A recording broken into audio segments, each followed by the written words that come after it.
油麻地停車場大廈分兩期建成，第一期於1970年落成啟用，1972年宣布擴建計劃，由路政署同建築署合作計劃同興建加士居道天橋，採用穿過兩期停車場大廈之間方案，並喺1977年建成及通車。停車場大廈第二期亦緊接喺1983年投入服務。現時每日均有數以萬計嘅車輛穿越油麻地停車場大廈往來加士居道天橋，形成一條車龍，係名副其實嘅汽車捐山窿。點解嗰個油麻地停車場咧有第一期有第二期咧？當時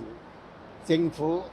因為需求嘅問題咧，就不如就起咗一半先。加士居道嗰個天橋係最適合嘅嗰條路線咧，就係應該係根據嗰個喺兩座大廈之間咁穿過嚟，喺唔拆晒全部時候，點解能夠容納埋嗰個天橋嗰條通道經過停車場嗰條路線出去出邊？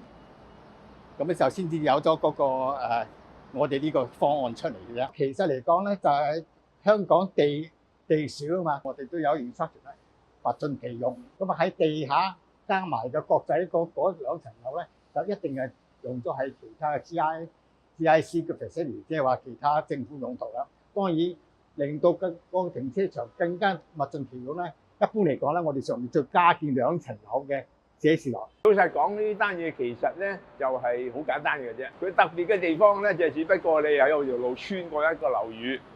穿過一個停車場，一兩個橋墩就已經可以晾起一個天橋啦。而家佢用成座大廈、成座 structure 去晾起一條行車線咧，就一啲問題都唔大嘅。我諗特別咧就係你哋係一個感覺嘅啫，因為個問題你好似好多即係好多建築咧都冇見到個咁樣做法嘅建築，咁所以形成咧就好似比較突出一啲咁樣嚇。因為我哋呢個工程喺最繁忙嘅油麻地彌敦道度建造嘅，同埋甘肅街都係好多交通嘅，